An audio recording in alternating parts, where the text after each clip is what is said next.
Welcome to Visionaries Global Media, your number one source for podcasting entertainment. Visionaries Global Media, envisioning excellence on a global scale. Band from Ringside. Tonight on the Band from Ringside podcast, we got your WWE Backlash recap. King of the Ring starts with a couple of good matches on Raw.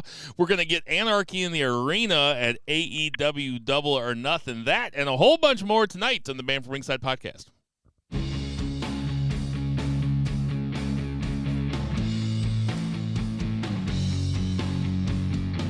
Ditch that 9 to 5. It's time to feel alive. Hello, Marks, and welcome to the Band from Ringside podcast. As always, I'm your host, Bill Vagey, a.k.a. Kendrick Lamarck.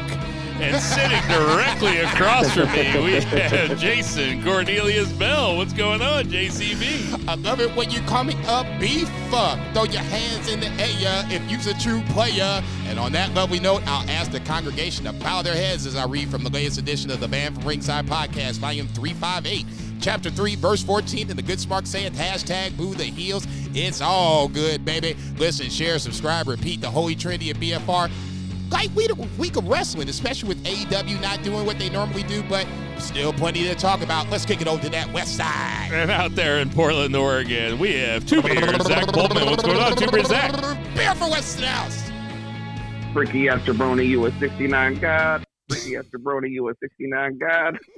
Like, the best pro wrestling feud that happened this week wasn't even in pro wrestling. It was just Kendrick Lamar and Drake. I just listened to that shit. I sat Sunday and, like a total out-of-the-loop white person, I read an article about the back and forth and then listened to the diss tracks in order and was just loving it. I have to admit, I did the exact same thing.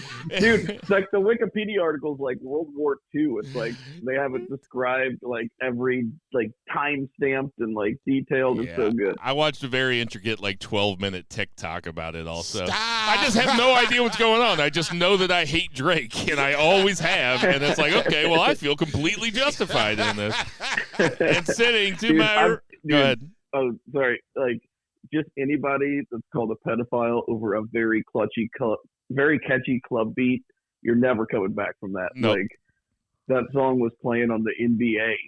That's yeah. That's the truth. And speaking of pedophiles, sitting to What the fuck is wrong with you? Come on. That's my nigga right there. I couldn't help it. Fuck this motherfucker. Okay. Fuck you. We'll take it out. You ain't shit. We'll take it out in post. Sitting to my right, we have Bo Giesman. What's going on, Bo? Dude, I had like a great day, like a long day of work. I had a good session with my therapist, and then you drop this motherfucker? Like, who the fuck is this sleeveless son of a bitch? Okay, rocking this motherfucking American He's so mad that I didn't give a shit about his dumbass T-shirt that he's gonna call me out. I think you have to understand there, Bo G, that whoever was sitting next to me after Zach said that was getting called a pedophile there. It's just good comedy. That's just timing, dude. It's just timing. Yeah, that's fine. So it's like, you called me a pedophile 13 or 14 more times, I'm out of here. Yeah, I'm not going to take this shit so much more. What's happening, Bo? How are you? I'm glad you had a good day. Yeah, whatever, dude. Just fucking get to the show. We are coming hit the button. We are coming at you from beautiful, beautiful St. Charles, Missouri. Jason said it was a light week of wrestling, but your boy here watched 2 nights of Dontaku, watched TNA Under Siege. I mean, Look at you. I know. I knew that you'd be proud of me. I wanted to get that on the pod. I did watch Dontaku as well. Yeah, fuck him still. I mean, Under Siege. Anyway, yeah. I mean, I watched it.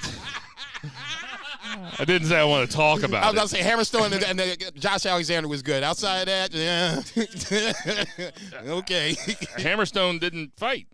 He got left off the card. That's right. I totally forgot about that. Anyway, let's get to that 3 count. More so the reason why I probably didn't like this. God, I fucking hate this dude. JCB, kick us off. What's the 1 count? 1 count, we're going to travel over to France, Lyon, France, for Backlash I would say last week that I was very intrigued to see how the fans would react to WWE coming to France, and they certainly did not disappoint. Multiple occasions, the one that I really tripped off of was the AJ Styles entrance where they zoomed in on him close and the camera was shaking because they were making so much noise and just really tearing it up. What was it like? They had decibel warnings that you had to have earplugs at certain points that the crowd was so hyped. So that was a nice little setting for a 1, 2, 3, 4, 5 card match. Felt like a little bit of a throwback to the NXT TakeOver days, a short card, but packed with some action. So let's start it off at the top with the curtain jerker. You had KO and Randy Orton versus Solo Sikoa and Tama Tonga. Match started off crazy right from the jump. So Nick Aldis comes out and makes this a no DQ match. And as soon as he said that, I was like, yep, that's the Bloodline going to win for sure. Now, how we get there is the question of hand. So obviously, fast forward towards the end where you have the debut of Tonga Loa. For those who don't know, Tonga Loa and Tama Tonga are a tag team, the Gorillas of Destiny from the New Japan days. So now, obviously, they are back connected together in WWE. Tonga Loa makes the save on a pin. I believe it was Orton pinning Solo Sikoa, and Tonga Loa comes out to make the save and ultimately gets the Bloodline the win. Obviously, Jacob Fatu was the rumored name. I thought that was going to be the case as well. Looks like Jacob Fatu might be going on the other side, neither here nor there. I didn't have a problem with Jacob Fatu not being there. I think it just builds up to more suspense when he does finally arrive and hits the scene. I thought this was a really good curtain jerker. I wouldn't call it a party match per se, but there was definitely a lot of shit going on, a lot of tables getting broken, and ultimately a lot of chaos in the ring and outside the ring. The right team went over. You had the Bloodline strengthening their numbers. Poor Paul Heyman. He just looks like he's a he's a hostage in this situation. At the end, when they're all putting up the ones, and Tonga Loa is looking over him like, motherfucker, you gonna put this one up or not? And Heyman's kind of like putting up the one or whatever. I thought this was a really good way to extend the Bloodline angle, add another member, get them over. Orton and Randy are the perfect duo for this to happen to, because basically neither one of them are going to be hurt by this loss. Oh, I'm sorry, KO took the pin on that on the victory for the Bloodline. But like I said, neither here nor there. They're fine. The Bloodline gets over. Heyman looks like a hostage. Everybody wins. Zach, what you think? Awesome match. Awesome crowd. Awesome crowd for the whole show. But The really crowd's, fun match. the crowd's I mean, the story of the pay-per-view, really. For sure. It really is. I mean, they elevated it like a whole letter grade for sure. But yeah, the match itself, I fully expected all the tables and shit anyway. Just the fact that they kind of like made it official. It was like to get an extra little pop. It was pretty nice, you know. They did the whole brawling bit at the beginning and had Adam Pearce come out and it gets the crowd popping, but they were already popping. But yeah, the match delivered. It was awesome. Really, really enjoyed. Really well worked. Tonga Loa debut kind of underwhelming, not because of execution or anything. It's just because Tonga Loa, man. Like, Stop. I saw him and I was just like, G1 participant. Put some respect on that man's name, Dude, everybody dude, that watches the worst G1. everybody that watches New Japan, everybody else that doesn't watch New Japan is like, oh, that's Tonga Loa. That's Tama Tonga's brother. Like, oh, they're the Girls of Destiny, like badass, because they probably heard of them. People that watch New Japan are like, Tonga, fuck that. Jesus Christ. Dude, the only guy that Will Ospreay couldn't get a good match out of. Right. I mean, that's true. You ain't lying. It's like, what's next? Bad luck, Fale. Yeah, right. He's just like, son of a bitch. Well, and then the people that kind of watch wrestling are like, oh, it's another Samoan. Right. So Well, yeah, we're there's gonna keep stretching this on. Oh, How many are there? they're gonna keep coming. They're When gonna keep coming in. I was getting ready. I wanted to call when is Nia Jax gonna show her tattoo? I mean, really, it's kind of like going in the order of like if this was multiplicity for Roman Reigns, and they just keep getting worse and worse. Oh, man. You know, the last Michael Keaton comes out and he's shaving his tongue and stuff. I ain't gonna take no Roman Reigns slander, goddammit. But that's Roman Reigns. No, that's Roman Reigns praise. Roman Reigns is the Michael Keaton, and then they just keep getting dumber and dumber. They're gonna show like one Samoan like licking a chair. Yeah, I know. Anyway, sorry, Zach. Go ahead. No, yeah, that was the extent of it. I'm just glad that Tangaloa didn't try a 619. You took my. I was. Ooh. See, that's why we should talk about these things. I had a 619 all geared up and ready. 619 joke. Yeah, I mean, I had one this weekend. Yeah. I was say, you would probably pull it off, and he would probably pull it off better than Tangaloa did in that fucking match. That was brutal. But you know, Tangaloa, it's fine. It's fine. I get that there's symmetry there with Tama Tonga. He's certainly not the worker that Tama Tonga is. Certainly not. But he is, you know, I don't even want to call him the Jimmy to Tama's J, because that's kind of mean to Jimmy. It's work. But you know, there is one that's better. There's one that's better. Right. But anyway, it's nice to see Tama. It's nice that Tangaloa is getting a little bit of money at the end of his career, you know. So I'm cool with this. I'm excited for the eventual, you know, Bloodline Survivor Series matches, Bloodline versus Bloodline, which is what I've heard. Now, that could just be somebody just fancy booking it, but it would be cool if we had a Survivor, if we had 4 versus 4. Roman, Rock, Jay, and Sammy versus Solo, Jimmy, Tama Tonga, and Tangaloa. What do you think about that? Maps of Hawaii everywhere. What I was thinking, and ultimately I agree with you, I think Survivor Series would be a perfect landing spot for with Haku and Rikishi in the other in corners. Yeah, okay. Now I can. Okay, that I was going to give me the pencil. I was thinking more so Roman, Usos, and Jacob Fatu. Oh yeah, I guess Jimmy got kicked out. Yeah. Versus Rock, Solo, and the Gorillas of Destiny. Essentially, that to me feels like the Survivor Series match if they wanted to make it. Tons of different ways they can go, and I expect it to be cool. Looking forward to it. They have options. And they have earned our trust. What was next? Next up, the Bill Vegas special triple threat, Tiffany Stratton versus Naomi versus Bayley for the WWE Women's title match. Not a lot of high expectations, at least for me, coming into this. Triple threats can kind of be a little dicey because, like Zach always likes to point out, one person is outside the ring while you have the other two inside the ring. It's never really a real good cohesive flow. It doesn't really feel like it. Some triple threat matches are great and they get everybody involved, and then others follow the 3-beer Zach's formula of 2 in, 1 out. This, I thought, did a nice little balance of both. I can't say that everybody was in at the same time, but when they were, I thought everybody got their good moments in. For me, I thought Tiffany Stratton was the standout of the match.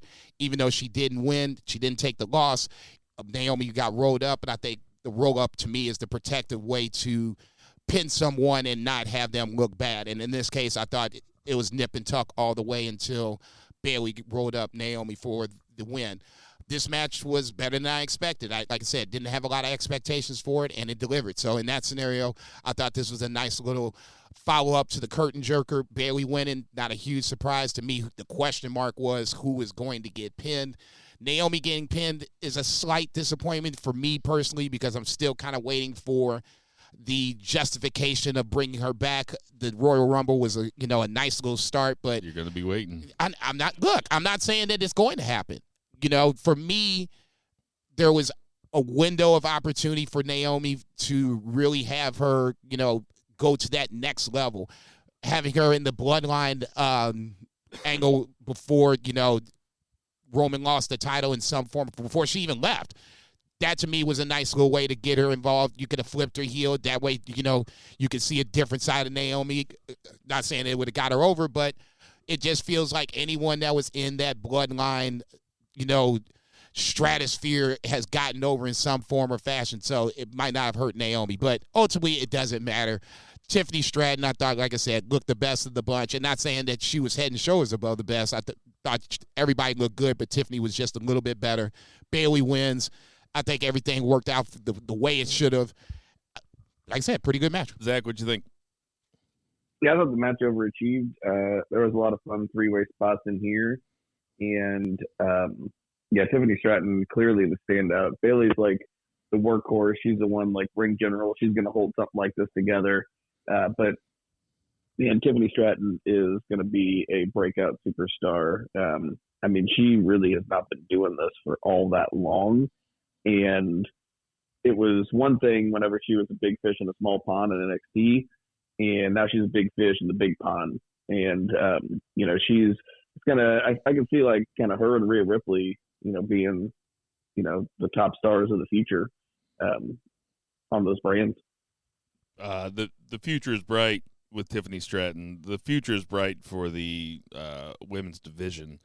If you ask me, it's great. It's stacked. Yeah, this match was really good. Overachieved for sure. Tiffany Stratton is a star.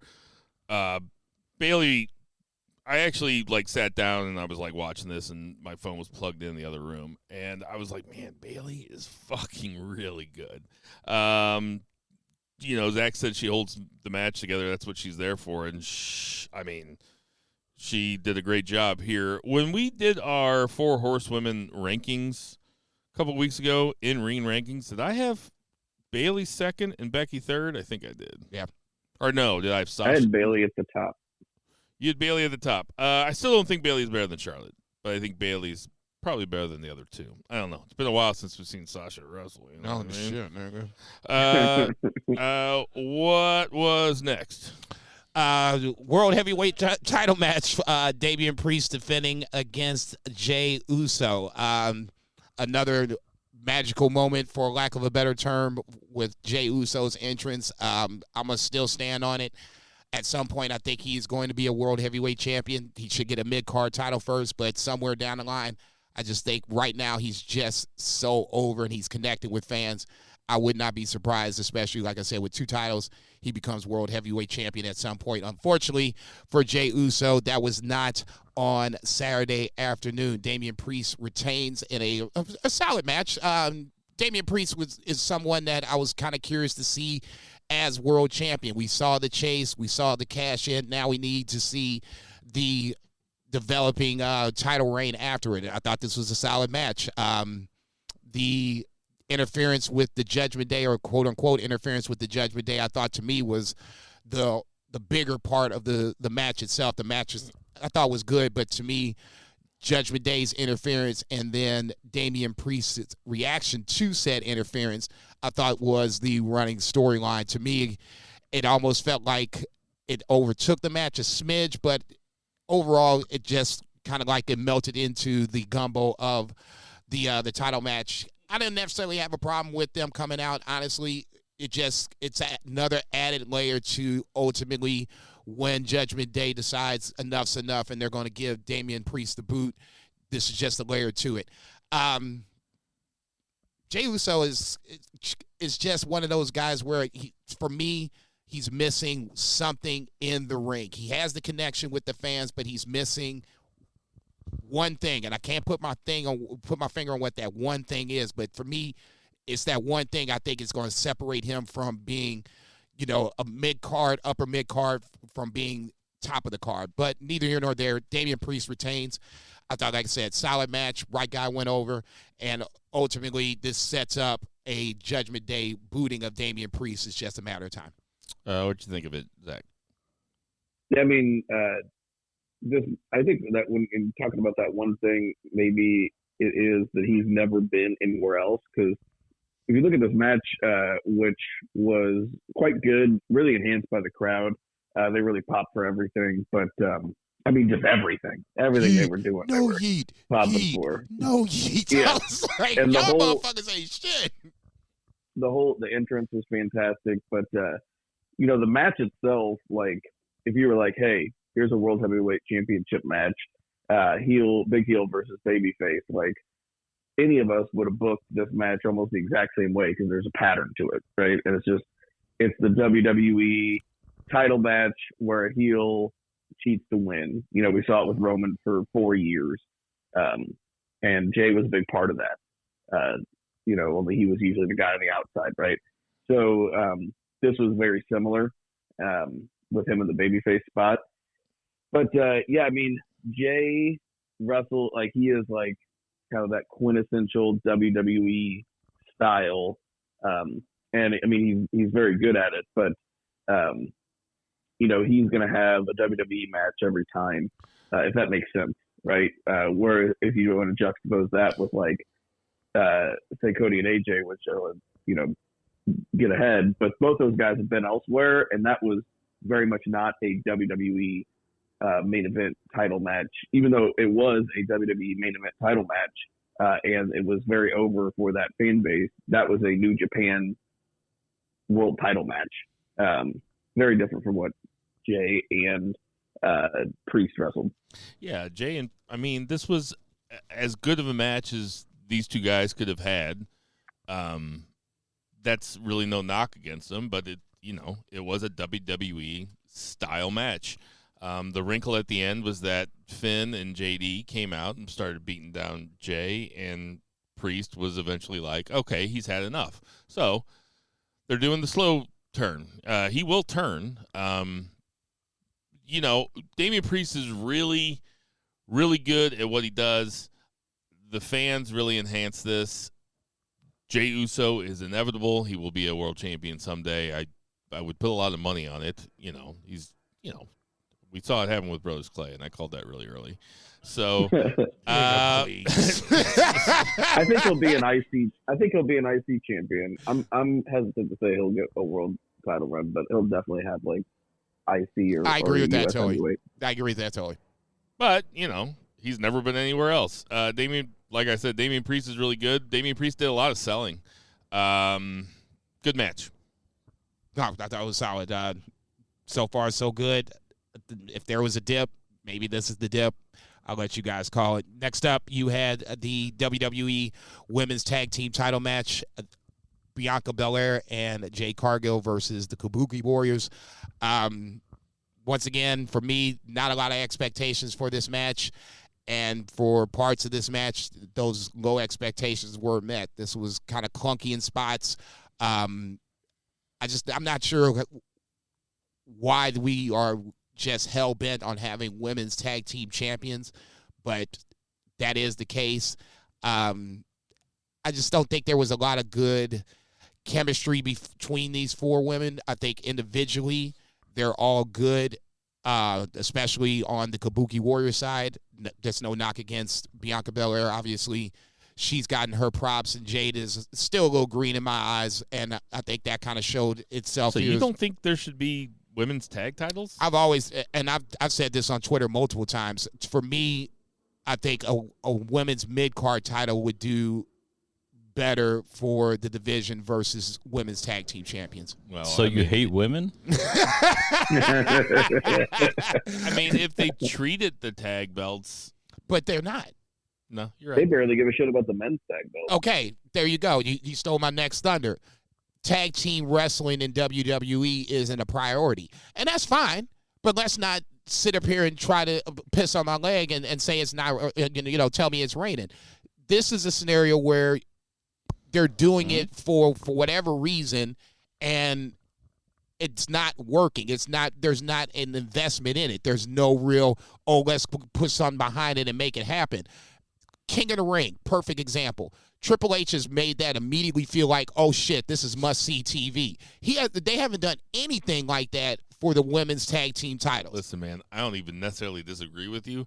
I don't think you've ever said that on the podcast. I haven't said before. it on the pod, no.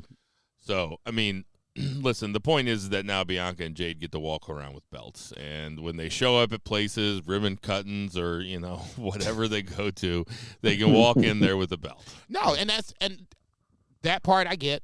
breaking new ground on the hospital or something. Yeah, that new Planet Hollywood in Los Angeles. Right. They're going to be there with the belts. No, and that totally is fine. Obviously, spoiler alert: Jade and Bianca won the tag titles. I'm not saying that that's the aesthetics of it. I understand.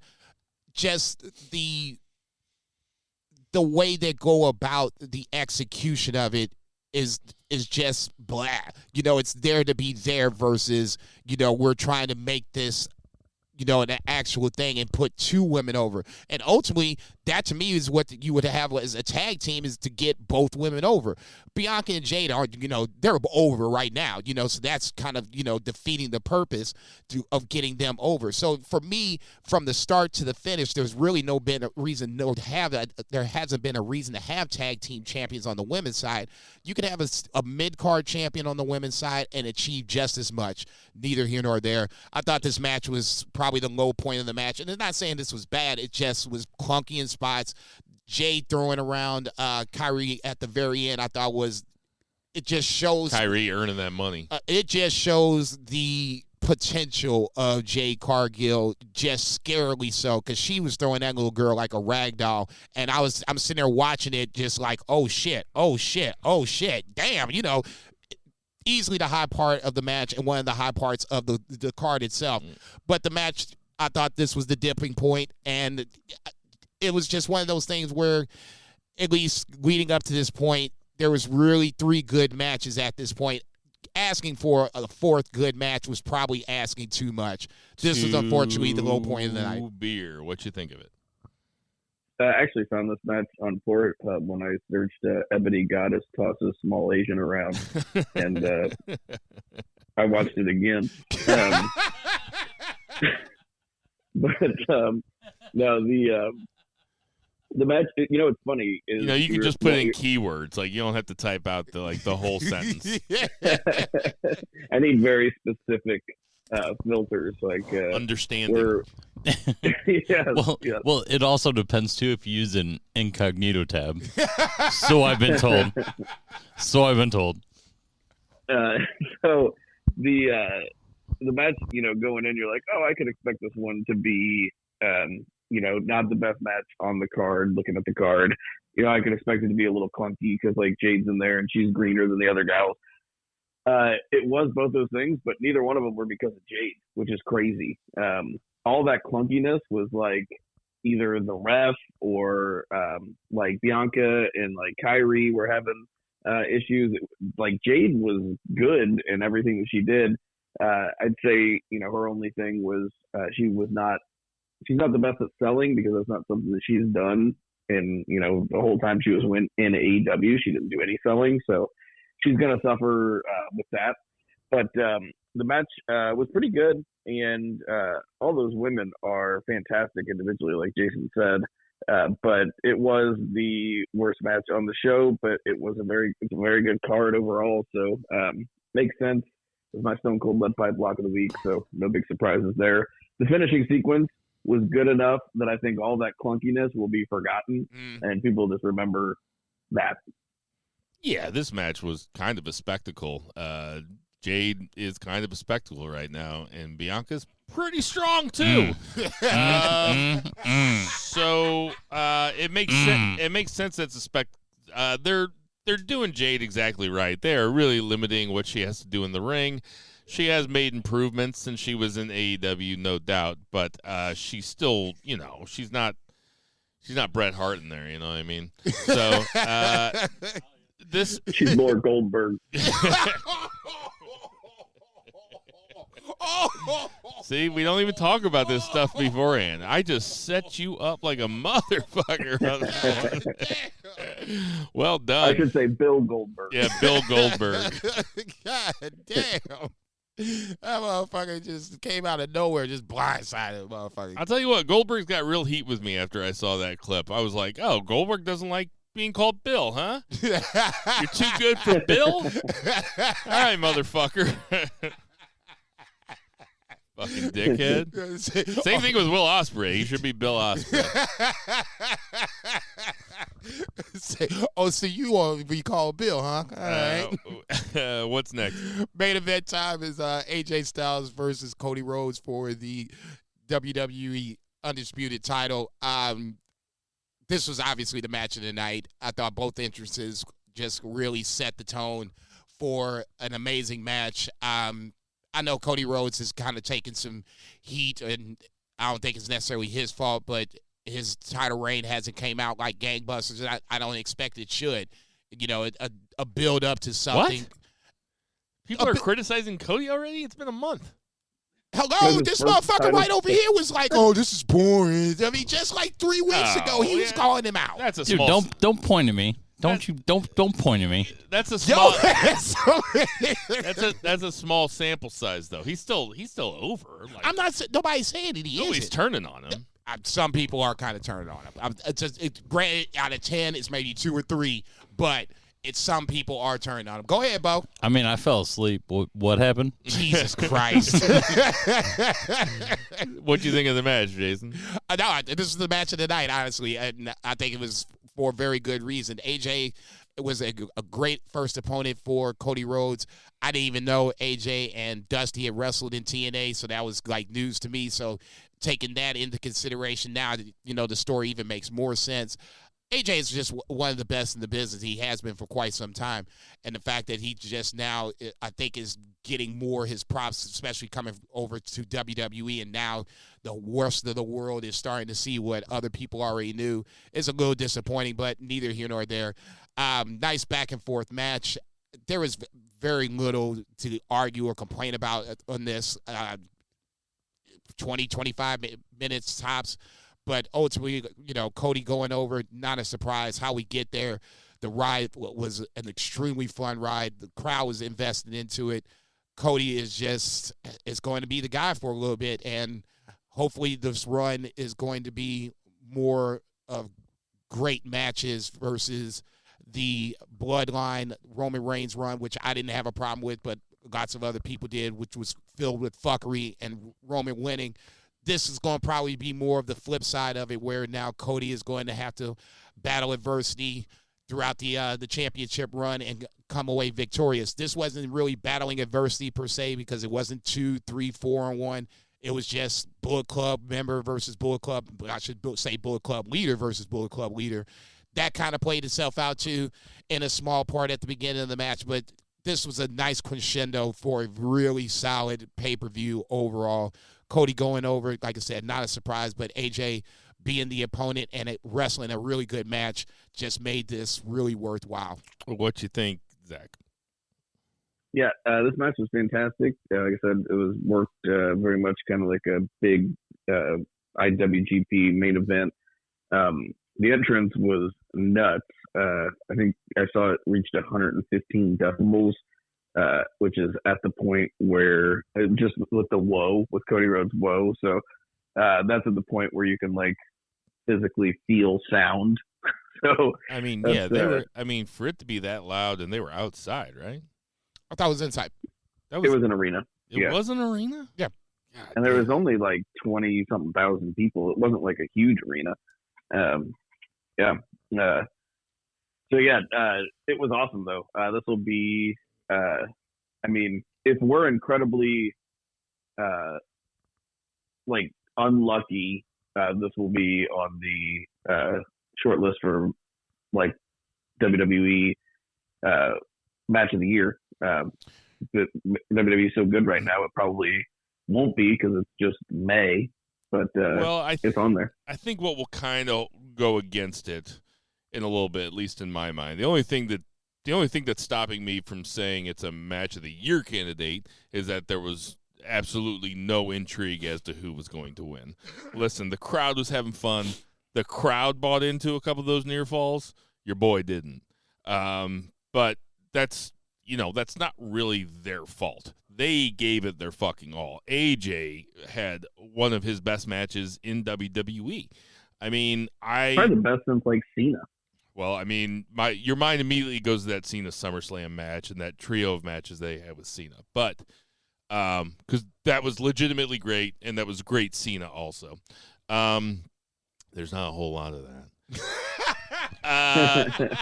I'm sitting there thinking in my head, damn, he just paid Cena. Never mind, he just took it right back. He couldn't help it. He just could paid not him a stop. compliment, was like, you know what? Fuck you too, John Cena. I owe it to the listener, to be honest. But yeah, All the BFR fans out there, You're welcome. you're welcome. this match fucking ruled, though. If there would have been any intrigue, it would be, I mean, it's not up there with, Ospreay Danielson, but it was fucking great. It was a really, really good match. And like I said, if it's a predictable finish, fair enough. Cody winning, to me, was a fait accompli. How we get there is ultimately what I ask for it to be, worth the predictable finish. And this was totally worth it.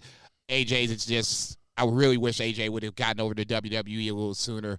But getting him there, the journey for him to get there, we saw some great matches in TNA and New Japan as well. So him getting there a little too late, in my opinion, it is what it is. But Cody is the same way. He left, came back, and now he's had nothing but great matches since he came over to WWE. Yeah, so and he had great Rock matches. He had fucking spectacular Seth matches. The Roman AJ stuff. might have gotten to WWE sooner, but when he was going to Japan, he would fly like all the way across the Atlantic every time because he thinks the Earth is flat. So he would never fly to the Pacific. So. Dude, you just couldn't help yourself. him and Kyrie Irving would just like skateboard across. Right. And the Brian Kendrick. I forgot he was a flat earther too. Shit, I forgot what I was gonna say. Anyway, this was a really good pay-per-view that was completely elevated by the crowd. Oh yeah. Zach, what kind of grade would you give it? So I think with the brevity, with the match quality, with the crowd, I'd give this an A-. With it being on during the daytime? And that was another big bonus. Yeah. Jason? That's why I don't even care about the blood money for Saudi Arabia anymore. If they want to do WrestleMania, like over there, whatever, it's fine. It just starts earlier. That's great. Somebody's been listening to the pod because we told them last year, we were like, if Clash of the Castle is going to be this badass, you should do every pay-per-view out of town or out of the country until the U.S. people start to respect the product again and go crazy. Because if this the reason shit they're was doing in, them outside is because they're paying them money because TK owns them now. So like they're going wherever people will pay to have them. well, if this pay-per-view would have been in San Antonio or something, San Diego, San Francisco, it would have been like a C. Oh yeah. I'm not gonna go that far. I was gonna say If Rene Dupree would have came out like Carlito did at Puerto Rico, shit. just with his hog hanging out. Okay, I was getting ready to say, man, you gonna have to hold the eyes of the women and children here for 30 seconds. Rene Dupree has entered the chat. I mean, Carlito got to come out during Big Puerto Rico. dick energy. Size of a horse. Listen. I like the sound of that. Listen, I understand. I bet you do, Panama Red. I understand that he's Canadian. I understand that he's not French, but it doesn't matter. It still would have been. He was in La Resistance. Okay, let's get ready to say he'd have got a huge pop. Honestly, I thought the huge. Yeah, I just caught that shit myself. That is, Freudian slip. I thought the matches were really good, and it wouldn't have mattered where it was. The crowd just gave it another kick. The matches I thought were good to where if it was in San Antonio or whatever, the crowd wouldn't have been as hyped, but they would have seen some good matches, which ultimately would have got them into the but card it was itself. such a predictable card, though. Too. I'm not disagreeing with you, not at all. So, what kind of grade do you give it? B plus. Yeah, I give it a B. If Rene Dupree would have came out, it'd get an A plus. Let's get to that 2 counts. 1, 2, 3. 2 beer. What's the 2 count? 2 count. Not much to talk about with AEW. They did not have Collision, correct? They did not. Yeah, I did not watch it, so that's good. They didn't have a collision or or a Rampage, yeah. Yeah, just a Dynamite, which is fine because it's the main show and there's so much wrestling. There was a WWE pay-per-view. Gotta watch SmackDown, Raw, all this shit. I still have to like live a life and be a parent. Like this is fine. I am fine with Dynamite.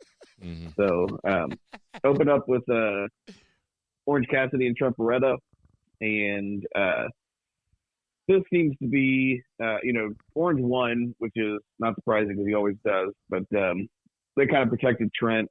He won by he had torn the turnbuckle pad off, and Trent bumped into it, and he just did a roll up. And then Trent got pissed off whenever he lost, and comes out with a weapon.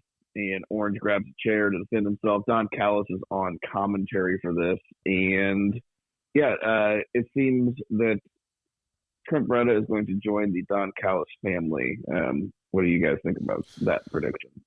That's what I think too, and that is cool with me. I think that having Don Callis involved in this feud is kind of unexpected and surprising, so I'm cool with it too, because I'm like, I turned on Dynamite, and I was like, oh, okay, it's Orange Cassidy versus Trent Beretta. I can still run around here and keep an eye on it. And then Callis came out, and I was like, oh, yeah. Let's see what happens with this guy. He should be on commentary all the time, by the way. These tater tots can go for a couple extra minutes. Exactly. I don't smell anything, Bernie. I'll tell you what, Cassidy took that fucking beat down and then kind of popped right up at the end. It's like, dude, stay down for a little bit. Yeah, like, who the fuck are you? He's you Orange fucking Cassidy. Super Cena? No, he's Orange Cassidy. Shit, he's about to say. You gotta stay down a little bit longer, man. No, I'm not disagreeing with you. I totally get what you're saying on that. This was a pretty good match. I'm glad we finally got this one in. I think we're going to get a second one at some point down the line, maybe a double or nothing. But Orange, when he pulled down the turnbuckle pad or whatever, heelish, I would say that, but it's not the first time we've seen him kind of, bend a rule or two to get the dub. So I kind of like the fact that, every now and then Orange Cassidy comes back and, pulls a little heel move out of his ass to get a dub. The whole swerve of this is Don Callis protecting Orange at one point. On one hand, I guess, better choice of words, but if he's working with Trent, it's a weird smoke screen of, I'm the double agent at this point, being Don Callis, trying to look like he's protecting Orange Cassidy, but in reality, setting him up for a bigger fall from Trent Beretta. So that to me is the intrigue of it, how Don Callis is being played in this little feud or whatever the case may be. I don't necessarily want Don Callis on commentary. We've had a great commentary run on New Japan. The commentary team, if anybody, Nigel McGuinness should be the one that's on there as a full-time, as the heel commentator. No, it should just be, this is what it should be all the time. Excalibur, Don Callis, Matt Menard.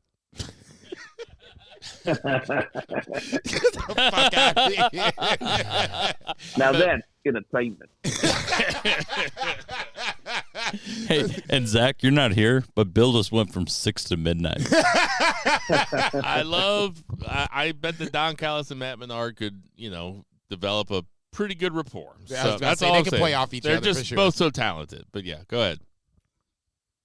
Yeah, big fan of Trent Beretta since the Roppongi Vice days, and he's never really been pushed to the level of his ability. I don't know if it's just a charisma thing or what, but or just a thing of too many guys, but he's really good. Anyway, we had the Elite pulling into the arena, taking Tony Khan's parking spot. I wasn't on last week. I gotta say, I loved the angle, with the Elite and Kenny. I love the fact that basically the Bucks are spoofing Eric Bischoff. I love it. It's very obvious. But hang on. You're saying they're spoofing Eric Bischoff from the WCW NWO run? Yeah. Oh, 100%. Like the Bischoff on the motorcycle. Okay, no, I I kind of was in the back of my head, it kind of felt familiar, but you're the first person that's actually said it. And now that you said it, I'm like, okay, I could totally see that now. Go ahead. Yeah. So, they're the heel vice president. And, they got the big mega stars, with their stars, but also like Okada. And they're even doing this. So essentially, Omega is on the screen. He's in the hospital. He said he's in the ER. I guess he's been in the ER for a week. I don't know. Did they film this a week ago? That part was confusing. I don't really care. It's pro wrestling. I'm not going to nitpick. But he's like, he's on a hospital bed in a hospital gown with some medical equipment. Who knows where he was? But he basically calls out for Anarchy in the Arena, No Rules, Young Bucks, Okada, Jack Perry against Team AEW. And this is like really kind of where the Bischoff thing clicked for me, because they said Team AEW, and it was like, it's like the Elite is the NWO. Mm-hmm. And then this is like Team WCW, because that's how the early NWO shit was. Like they were the outsiders versus the WCW. So that's kind of what they're spoofing. But Team AEW is FTR, and then two other guys that will reveal themselves later that evening. Ends up being Eddie Kingston and Daniel Bryanson. But that should be dope, especially because I feel like maybe this pay-per-view needs a little more than Christian Swerve, even though I think that's going to be a good match, and I'm enjoying the build. That's not like a super marquee, I need to spend $50 to see that match. But Anarchy in the Arena is always dope. Jason? What do you guys think? I'm not going to shit on it. I don't even want to shit on it. Anarchy in the Arena has been one of my favorite AEW matches the last two times round. So in that scenario, they're always good. It gives me hope that this is going to be a good match. Eddie Kingston was a bit of a surprise. I was thinking more of Hangman Page in either or spot, where you have Kingston or Bryan Danielson. Neither here nor there. It all makes sense. So in that scenario, I can let this go with it, especially Danielson and having Okada across the ring from each other. Fine, sign me the fuck up. From that point, I don't care what happens. The build for this, Kenny is, actually cutting good promos.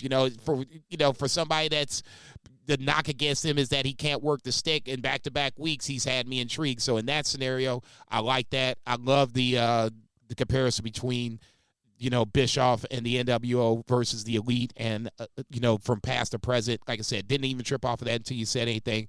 I'm genuinely curious to see how this build is going to work for the next 2 or 3 weeks.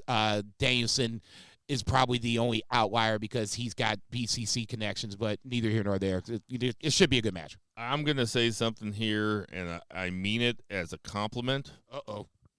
But I don't want anybody to take it as an insult. Uh-oh. I mean it as a compliment. And here's the backhanded compliment coming up. It's like my ex-wife. This is the Young Bucks thing is sports entertainment. And sports entertainment is cool as long as it's mixed in with some wrestling. So I like the fact, now there are probably people that would have rolled their eyes or scoffed 10 or 15 years ago, like, or when TNA started doing heel general manager, heel owner stuff, people rolled their eyes and they were like, this is just boring Vince retread stuff, when they did it with Dixie Carter and shit like that. And AEW probably, Tony Khan started off by saying, I'm never going to be an on-screen character. We're not going to do, I don't know if he ever said we're not going to do evil owners or evil authority or whatever you want to call it. But that certainly was the feeling, that they were going to try to have like a sports-based, wins-based stuff. Listen, we found out you need a little bit of sports entertainment. And you know what else? Heel bosses, it just works. It works it's because relatable. It works because it works. Everybody wants to hate their boss. Yeah. Everyone wants to see somebody beat up their boss. And really, you almost have to have like a general manager on screen as a character, even if it's like somebody as fucking vanilla and boring as Adam Pearce. And we don't talk a lot about Adam Pearce, and I'm not hating on Or Adam Ava Pearce. Raine. Oh, terrible. Ava too. Oh. But it just works. It works having a general manager as a character on screen. It works having evil bosses. The Young Bucks being in charge is good. It is sports entertainment, and they are really good at it. And I'll tell you what, I might step away from the television when you're in the middle of, a Pac Jay White, or not Pac Jay White, but like Rocky Romero versus Jay White match. Like, I might step away for a couple of minutes. I'm not stepping away when the Young Bucks are on screen talking or pulling into a fucking parking spot like they all drive together. Everybody throw your gear in the back. No, I've always. Or they just went to go see Serena for the end of her shift. Well, and are you guys really that surprised that Eddie Kingston is involved in this? They're like, hey, it's going to be an anarchy match. We're going to have shots everywhere. We're going to be in catering. Eddie's going to be there. We might as well get him involved. Jesus Christ. That man was the Triple Crown AEW Continental Champion. Put some respect on his name. Yeah, and I beat him in the second round in Mike Tyson's Fit Punch Out. No, all you got to do is knock his pants down and punch him in the belly button. He always opens his mouth before he punches. Yep. Up. But yeah, this is good shit, man. I'm into this. I'm into the evil EVPs. So yeah, heel bucks are the best bucks. Good shit. Yes. We had Serena Deeb out there being interviewed, trying to do a very babyface promo that nobody gave a shit about. Yeah, I felt bad. They did not care. I felt bad, man. I was like, getting into it, and the crowd was just like silent. No, I felt bad because they started chanting and she stopped because she thought they were chanting about her and they were chanting "Let's go Oilers," which makes it 2 weeks in a row I got a bone to pick with the Canadian crowd. You guys fucking sucked. You guys were worse than fucking Winnipeg. All you did was chant "Let's go Oilers." You're at a wrestling show. Shut the fuck up. Damn, dude, for real, calm down. We're gonna have a bunch of dudes in sweaters down here in the 636 looking for Bill Veggie. Tighten up that border, Biden. A2K fave. Oh, I like that. Yeah, nobody gave a shit. It's the same thing with Toni Storm because she's a big baby face, but she is presented as a heel. I understand why they're doing it. It seems very obvious that eventually, and maybe even relatively soon, whatever the show is after Double or Nothing, or one after that, Mariah May is going to flip babyface and take the title from Toni. But in the meantime, she's kind of killing any other babyface that she faces because everybody just loves her and loves the gimmick.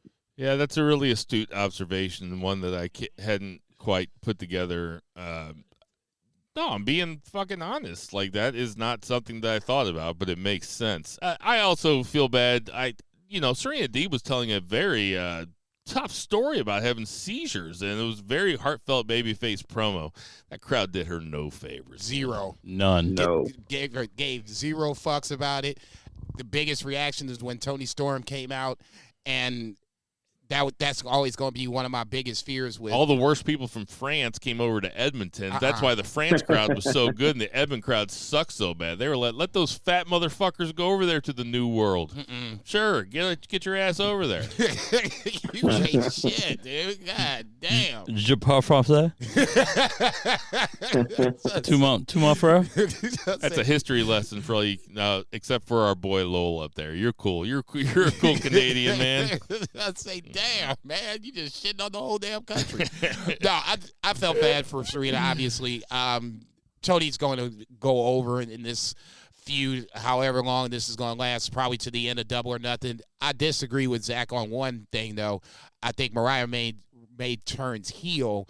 Toni Storm turns babyface because I think ultimately Mariah turns on Toni. Like I said last week, when Toni and Mariah first hooked up, Toni was just ruthless about her ass. Didn't give a fuck.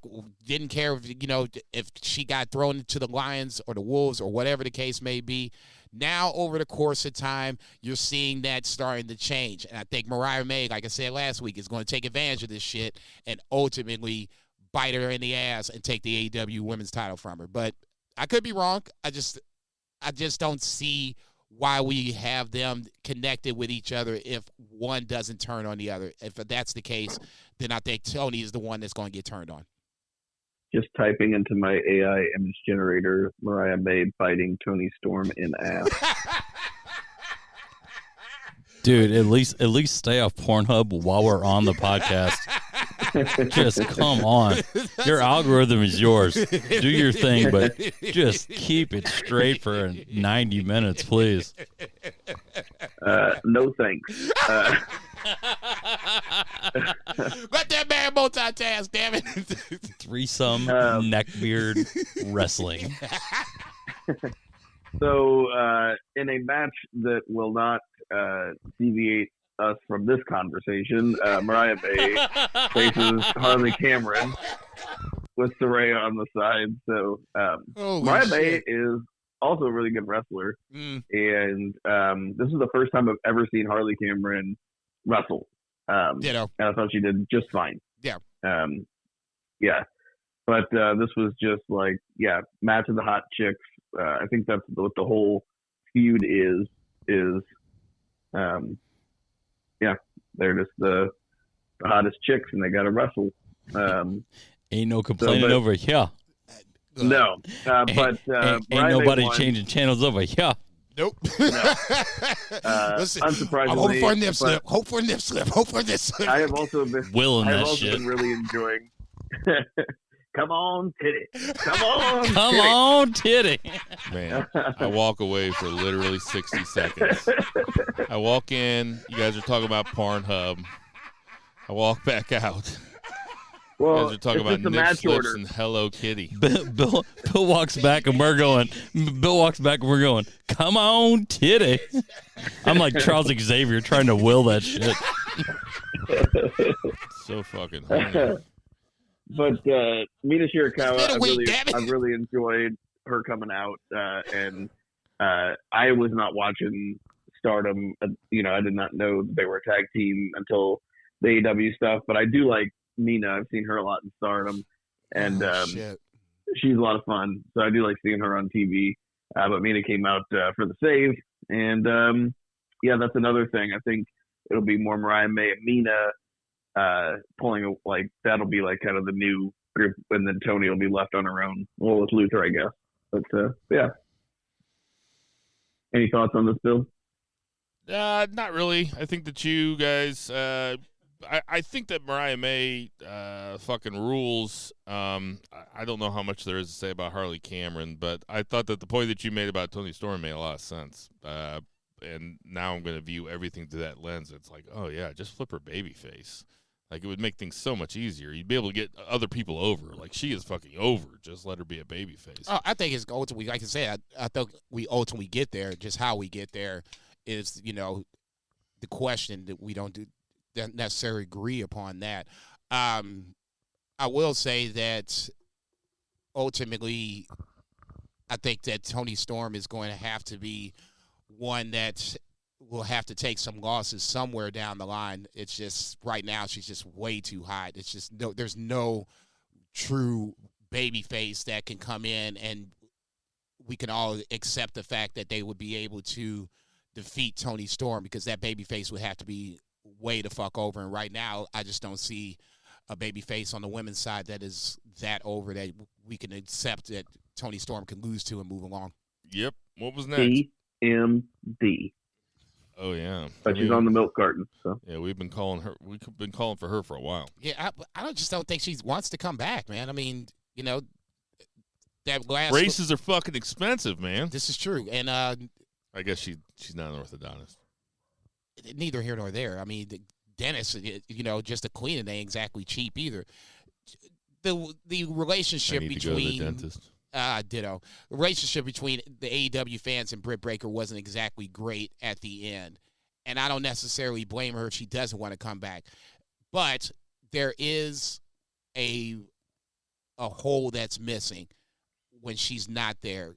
her and Thunder Rosa. Yeah, I was. That's why I hesitated. I was like, "Fuck, I can't." I know this is where I'm getting ready to get laughed at, but that's the only word I could come up with. Unprofessional bullshit. Neither here nor there.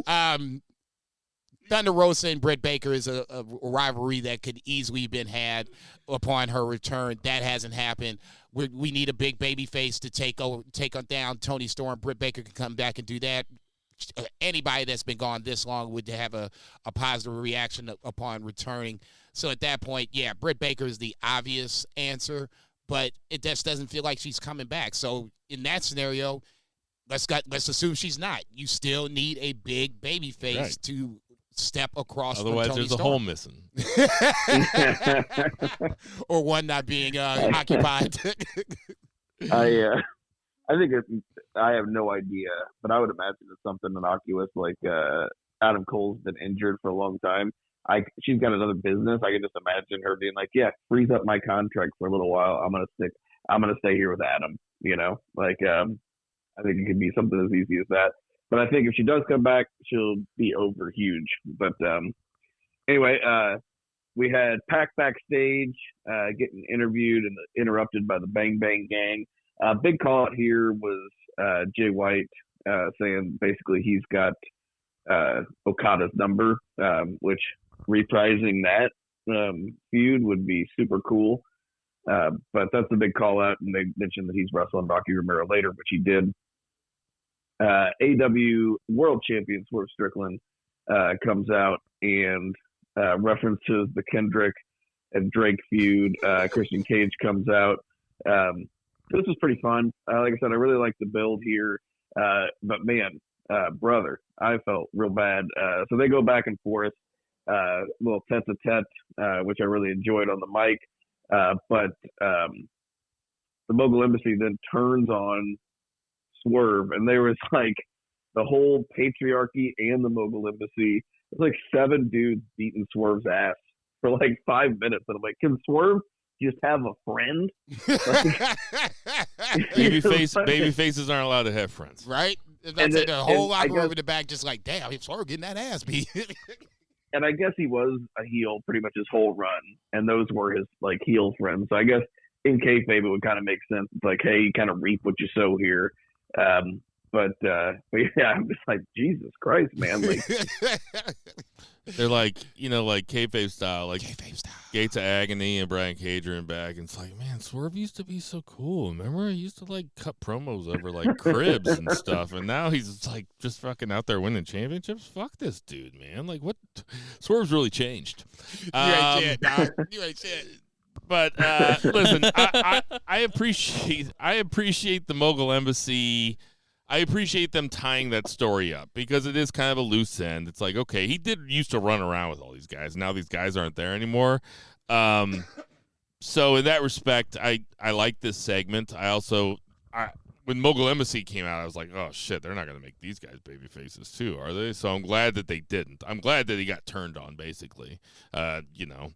I am completely, I've been programmed. I've been indoctrinated by wrestling long enough. It's like, oh, he's a babyface. He can't have any buddies. I think Toa Leona's got babyface potential, but none of those other guys do. Well, I agree. I was totally confused too when Cage cut his sideburns. I was like, oh, he's babyface now. I thought that Christian I'm like, Cage once he stops looking like the Wolverine, he's going babyface. They need to put Brian Cage in the patriarchy and say that Christian Cage is Brian Cage's dad. Stop. God, They definitely Godfather. He should be the Godfather. Yeah, or like he's his brother's kid, and he's like, but I took you over because he was a piece of shit. And they show pictures of him like holding him at his baptism when he's fucking 35. And Brian Cage still has the chops. Yeah. And it was before Brian Cage was taking roids. It was just like pudgy Brian Cage. So he looks like a little fetus. He looks like Hook. Give us the pencil. Just give us a bunch of them. Effective segment. Yeah, that was good. There's a Willow interview. Nothing really to say. Building up the championship match at Double or Nothing versus Mercedes. And then Rocky and Jay White had a match here. This was pretty much it's like a 1990s like Macho Man Randy Savage match where like Jay White just sold and then like hit 2 moves and won, which is not a bad way to do a match, but that's basically what this was. And yeah, I really like Rocky Romero. I really like Jay White, but Jay White needs the wins here. So Don Callis said during this match, Rocky Romero is known for one thing: holding back talent. I was like, dude, that's fucked up. I'm like, damn. That is so good. This motherfucker over here just capping out motherfucking shots in the crowd. I'm just shooting at anybody. You just fire in the air. Okay, They come down. They come down eventually. Yeah, as I say, it's gonna hit something. Cinco de Mayo. Okay. The fact Callis. the fact that you said that Jay White needed this win says everything that is wrong with what's wrong with Jay White's run in AEW. Jay White shouldn't be needing a win over Rocky Romero. Jay White should be, like I said, long past this trios 6-man angle. You know, please, Juice Robinson, come back so we can get Jay White free to have him go on a singles run again. For Christ's sake, this is ridiculous. Well, and he didn't really need a win in the sense of that he's taken a lot of L's, but he should be winning singles matches. I hear what you're saying. It's not that he's, losing all the time. It's just ever since losing to MJF, his booking has been lackluster at best. Yeah, he's really worked. What, motherfucker? He's really worked to get those guns over, though. I tell you what. He's really done good work with that. Like, they had go away heat with me, even though they had a really good theme song their whole run. Their theme song's great, but they had go away heat, and like, I enjoy them now. Yeah, so, I mean, they're definitely better off being with Jay White than they were by themselves. Like, I mean, they're good for being little shit asses that you just fucking hate. No, I agree. I think they could have easily done that by themselves, as a tag team. They're better than the Acclaimed. Oh here we go. Here we go. Here you go, niggas. Stop. I agree. What? Are you out of your... Oh, my God. Yes. Seriously?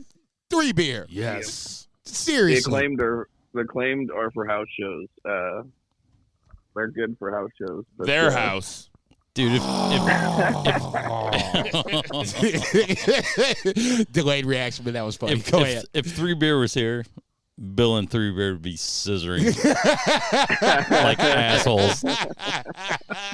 With Not assholes, whatever. Yeah, I was getting ready to say, which scissor are we talking about here? Because the picture out in my head, I don't want to be... Acclaimed are losers. What the fuck ever? Y'all motherfuckers are crazy. That was the hottest act a year ago. This time, if the Acclaimed weren't losers... Keyword was. Yeah. The fact that Tony Khan cooled him off isn't their fault. We already litigated this. Was this last week? Sorry if Zach missed it. If they weren't losers, Max Caster wouldn't walk around wearing his hat like the kid from The Sandlot. Just fucking huge Bill, just sticking out the whole way. Dude, everybody wears those hats nowadays.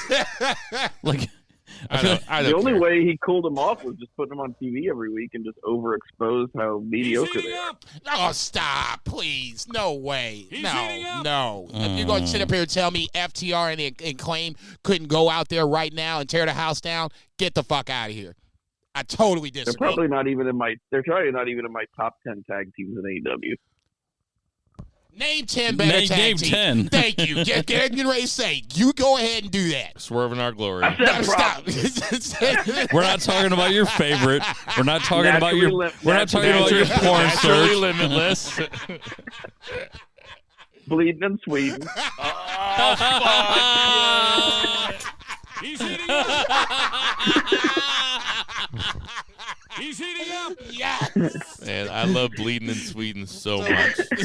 Bleeding in Sweden will never get old. Man, I probably could name 10 that I like more though. Private Party. No, that's FTR, no. Better than the Young Acclaimed. Bucks. Not saying you like them better than the Acclaimed. Go ahead. Yeah, FTR. Okay. Gates of Bucks. Agony. Jesus Christ. The Kingdom. Juice and Jay. Yeah. Try everything I think of. Shane like Taylor trios. Productions. Oh, stop! I'm being serious. Dude, stop. Lucha Brothers. Lucha Bros. Let's see. Yeah, Lucha Bros. I mean, that's a lot. He just named a lot. Please. Did he even say the Young Bucks? He named Yes, 4. of course No, he did. didn't. He said Gates of Agony, Private You Party. said Gates of No, Agony. you kept- You don't think You that can- Zach thinks Gates of Agony is better than the Acclaim? Trust me. He's a I'm grown-ass speaking man. for him. He's a grown man. Let him speak for himself. Shit. I know. I know what he likes. Dude, he put a lot of work in that neckbeard. Let him fucking live it. Here's one. The Learning Tree and Big Bill. Oh, God damn. He's heating up. He's heating Nah, up. man, take that button away from him. He is not. House of Black? Oh, yeah, there you go. There's like 3 iterations just in the House of Black. And then none of them are better than the Acclaimed. I'm sorry. But yeah, Blackpool Combat Club. There's so many. I mean, they're forged in combat, though. Fletcher and Takeshita? Stop. Callis Come on. family? Come on, man. Come on. Stop.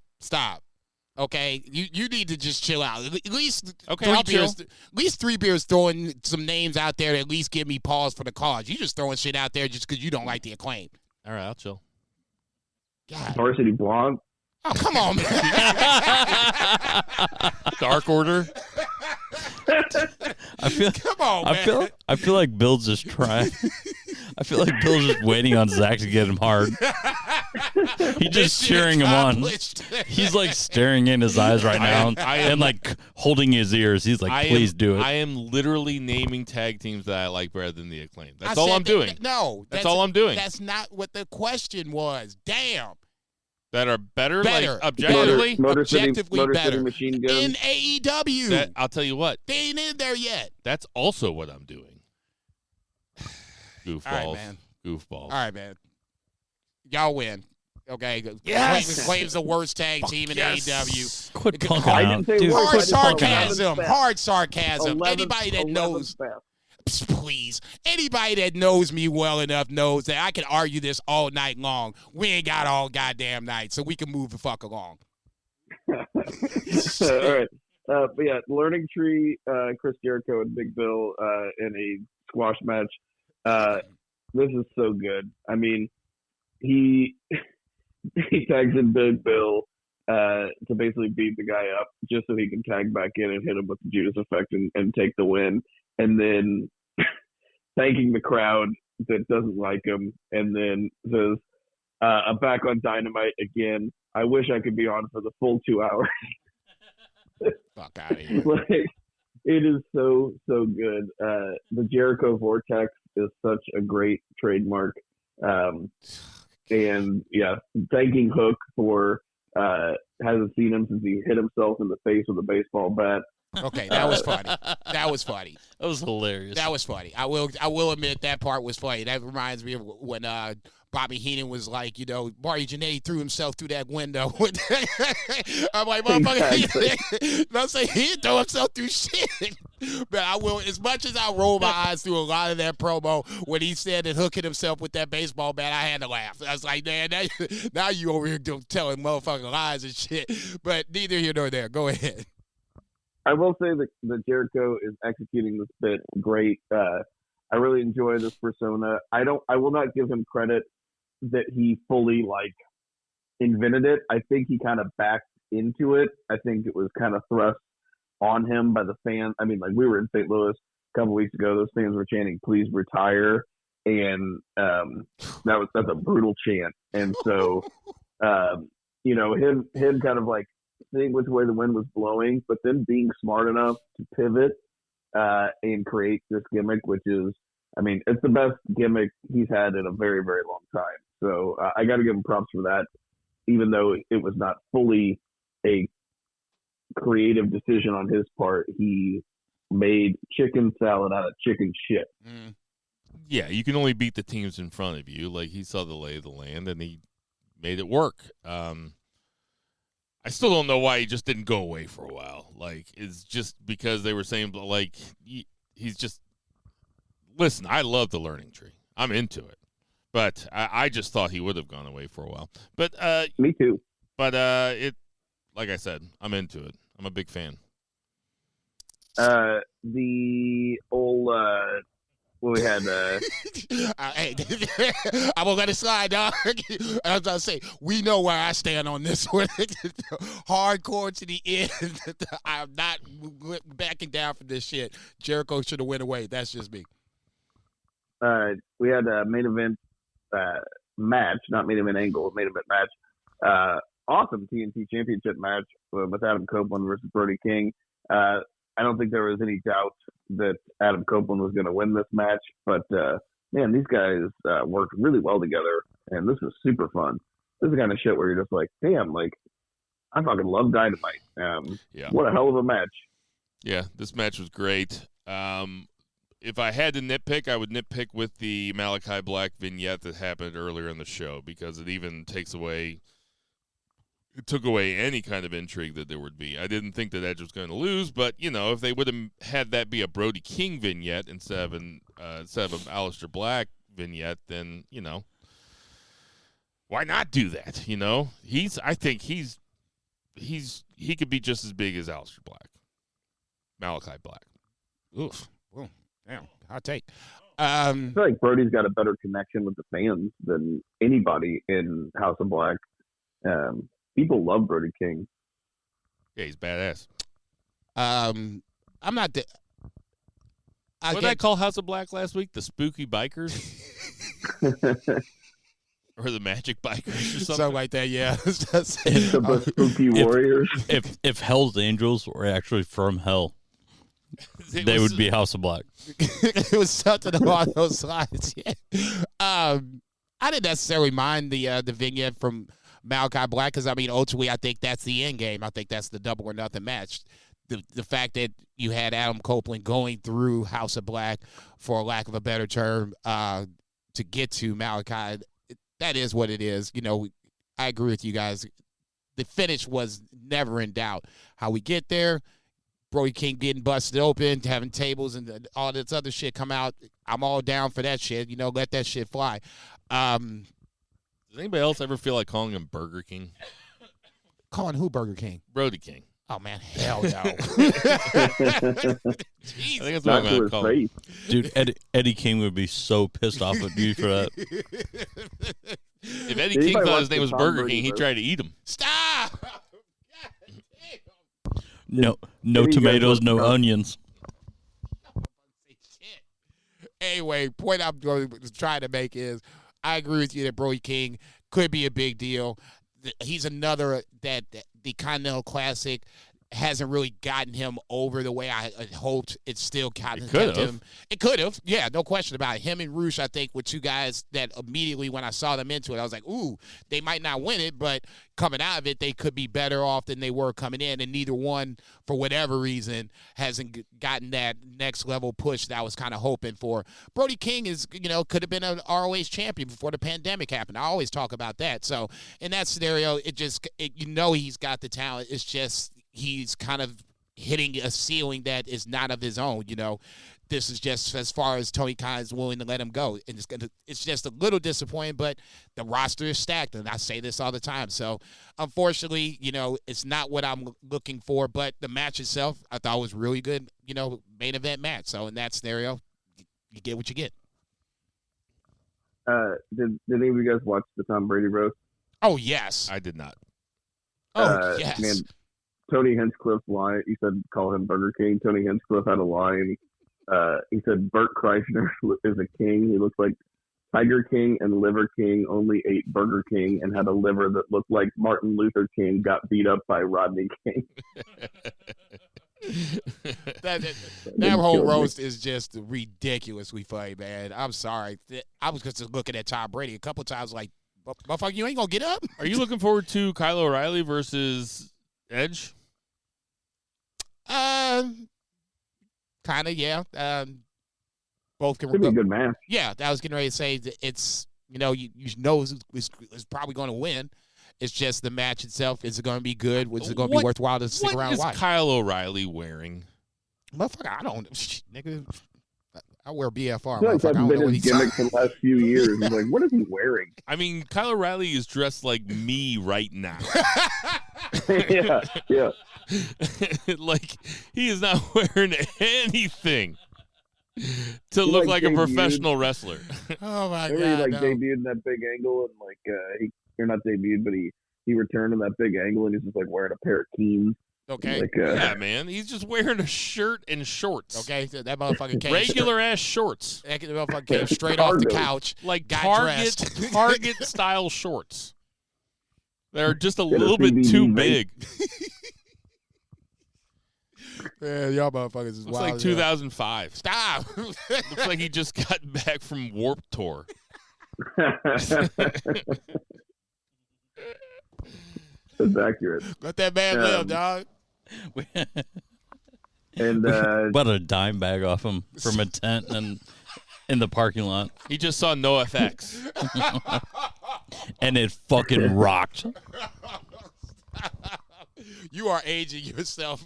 Me too, because I'm laughing, but still. I'm just saying. they're about to come on their final tour ever. They're being in Portland next month. NoFX? Yeah. Are you looking forward to Kyle O'Reilly versus Edge? Yeah. I don't think it's a big money match or anything, but it's something that I will sit and watch and not look at my phone. Yeah, that's Agreed. about where I'm at on it. Agreed. And then the EVPs, Matthew and Nicholas Jackson, along with Kazuchika Okada and Jack Perry came down. I got a phone call whenever this happened, and then I let it play, and I did not go back and rewind it. So I did not see how this ended up. That Danielson and Kingston are in the match, but I imagine some main event angle. So you guys want to fill it in? Yeah, FTR came out and they were all mad. They said we got two other guys, and then Did Dax mention his daughter? Stop. Stop. don't you mention my daughter? Hey, you're the one that brings her up all the time, dude. Like, fuck. Hey, it's not easy working the fry side. Come on, man. Come on. Stop. Dax Harwood, yeah, so he comes out, the Elite come out in there, they talk a bunch of shit. And then Okada says one line about now how he's the best bout machine. And then FTR comes out. Eddie Kingston comes out first, gets a huge pop, and then Bryan Danielson comes out. So it is going to be FTR. This is a star-studded fucking match. It is FTR, Eddie Kingston, and Bryan Danielson versus the Elite. Anarchy in the Arena 3 weeks from this Sunday, or 2 weeks from this Sunday, at Double or Nothing. Should be interesting. Should be interesting. Anything else about Dynamite? Nope. A couple more weeks of build. Let's get to that 3 count. 1, 2, 3. All right, the 3 count is WWE proper. SmackDown was, it was the night before the pay-per-view. They had it in France. It was also a hot crowd. I guess the big thing, I guess my biggest takeaway from this is they're going to do a Lashley-Carmelo Hayes angle, which I never thought of, and it's like, oh, that's a good guy for Carmelo Hayes to go up against first. I guess they're going to flip Lashley back to babyface? What do you think, Jason? I thought he was already a babyface, for a while. Oh, I guess the Pride. Yeah, the Pride were the baby faces in that WrestleMania match. Yeah. So I mean, in that scenario, it's the babyface heel usual trope where Mel is the heel in this scenario. Honestly, my knee-jerk reaction is like, well, fuck, Lashley is going backwards in the Triple H regime, and then that felt like that was not really even a possibility. But slowly but surely, he's not anywhere near the title. It feels like this is going to be a spot where he's going to put Melo over. So, at least for me, he's, Lashley feels like he's one of the losers in this new Triple H regime. But he's a guy they can heat up real fast to lose to Cody 1 month. I'm not saying that he can't. If that was the case, then he would have been a heel, and they would have stayed him they'd have kept him and the Street Profits as heels. They were way more intriguing as heels than they now are as baby faces. They never really did anything. Zach, what do you think? I'm not disagreeing with that, but he's definitely somebody who, I think would be pretty fun to have Carmelo go over, really. He's a big deal, and he was protected. He's been protected for years, and he's good. He's like a main event guy who hasn't been in the main event scene for very long. At the same time, Carmelo is kind of a rookie he's a rookie on the main roster, so it could be like a lesson learned, don't mess with the big dogs, and could heat him up, and he'd be a very credible contender for Cody because he hasn't really been in that picture for a while. And that's another big guy that Cody can go over, kind of like he did Lesnar on the way to it. I think, Carmelo working with somebody that talented, with that big of a mystique, and with that level of protection, that's a good sign. Here's what I think. I think that Carmelo needs a heater. I don't know who it would be, but I think that he needs a heater. Stop. I was just thinking, does it have to be a black guy? I'm trying to think of any white guys. I know. It does have to be a black guy, doesn't it? Of course it does. It would just look weird for him with a white heater. I'll say, Omos? Oh, God, Jesus Christ. That'd be good. Osmasa Gumbo. Omos McGumbo. They should re-sign fucking Top Dollar, man. I watched him in TNA. He's good. Oh Dude, my God. MVP. He's good, he says. Get your boy. He was doing 619s. Yeah. I totally forgot what I was going to say. Anyway, give him a heater. I think he should have a heater. King of the Ring starts on Monday night. I'll tell you what, we had a fucking fantastic Ricochet Ilya Dragunov match. Like a fucking really good fucking match. Zach, what you think about this one? That was awesome. And, the right guy won. But holy shit. I was like, man, them having tournament matches that mean something on TV, very cool. Bringing back the King of the Ring, great idea. I loved it. I read that there was 71 minutes of bell-to-bell action on Raw this week. Jason, what you think about this match? No, Ricochet was going to bring out a good match. Dragunov going over, not a surprise. The one thing, and this is just me being nitpicky, and it has nothing to do with the match. Ricochet is the WWE Speed Champion? Well, forgot that man wear his title belt out. I mean, goddamn, if he's going to be the champion and you're going to sprinkle this little bullshit that's a really good point. I can't believe they disrespected the Speed Champion by having him go over clean to Ilya Dragunov. I thought that Samantha Irving nominated him as the Speed Champion because he nuts too fast. Stop! I knew you was going to say, son of a bitch. You ain't shit. Another really great match, and I'll just kind of go bop around here, but another really great match was Gunther versus Sheamus in the main event. Listen, I know that Sheamus is back, and I know he's getting teased about his size or anything and shit, but homeboy looked tired in this match. Jason, what'd you think of it?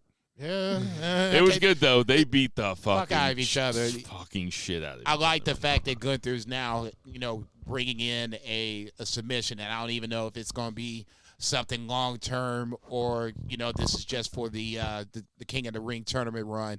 But tapping out Xavier and then basically having him out. I don't know if this is kayfabe or not. Having him out after the submission now this week. The single-legged Boston Crab having Sheamus tap out, which is, a rare occurrence into itself. Gunther is getting, that momentum back that he kind of lost from losing the IC championship. Not saying he lost, momentum per se, but he's bouncing back from the loss. Better choice of words. So him having this submission just adds another layer to what is just a arsenal of talent from Gunther. Better and better on the mic every week. He's a future world champion. I would be stunned if he wasn't world champion sometime in 24. Oh, yeah. Zach, what'd you think? Yeah, just a matter of time. Yeah, they had a hell of a match. I wonder if Sheamus just kind of did WWE a solid and came back a little early, just from his injury, because like you said, just kind of I'm not tripping off of his physique or anything, but like you said, looking pretty tired. Not that they really needed him, but maybe they just wanted to fit him in there. But I don't know. Guys just getting older too. Yeah, fucking been wrestling forever. No shade to Sheamus. That was not my intention. If that's what it sounded like, I'm a big fan. Not you. No, there's a lot of people. Well, I think Drew sparked it off too with the Burger King comment, or the burger after burger after burger. So I think that didn't help with the. I feel like WWE fans are ironically so ready to body shame when, if you just look at the demographic, you can see how problematic that is. Seriously, we went to that AEW show and tell him when he's telling it was lies. Not only the best wrestling show I've ever been to, but it was a huge self-esteem boost. I felt so good about myself leaving that fucking place. Holy shit! Hey man, that's my hometown you talking about. I know, and he was walking next to us. I'm like, who the fuck is he to talk about I mean, the one time I'm glad I missed this show. I'm just kind of touche. I'm not. I'm like, fuck this guy. We're gonna have a poll on BFR. Carlito, wrong move. Carlito is back there. Carlito meets up with the Judgment Day and back. It seems like, I think that Pat McAfee said Dom takes in all the strays, which was a really funny line. I'd love to see Carlito. I need more Carlito. Give me more Carlito. On that, Pat McAfee is fucking hilarious. No, he's that guy is killing it. Yeah, he's really, really good. What do you think? I mean, he's no Matt Menard, but he's pretty good. Who is? Good point. Not in Bill's dreams. What was I gonna say? What do you think about Carlito with the Judgment Day? What are they doing with Dom? Dom shows up in the background, coming out of Liv Morgan's room. Also, is Liv Morgan going to be the new mommy? Yeah, because ultimately that's the part of the Liv Morgan revenge tour is to take everything that Rhea Ripley has, and Dominic is one of those big pieces. Not saying that Rhea Ripley needed Dominic to win matches, but it didn't hurt. Better choice of words, that Dom was around to help her win said matches. I'm not going as far as to say that she's going to beat Becky Lynch, but breaking up Judgment Day is part of this end game. Dominic rolling with Liv would be a different swerve. To see him turn on Rhea Ripley, that would be different. So I would be very intrigued to see that happen. Where are you at on this, Zach? She should fuck Cody Matthews next.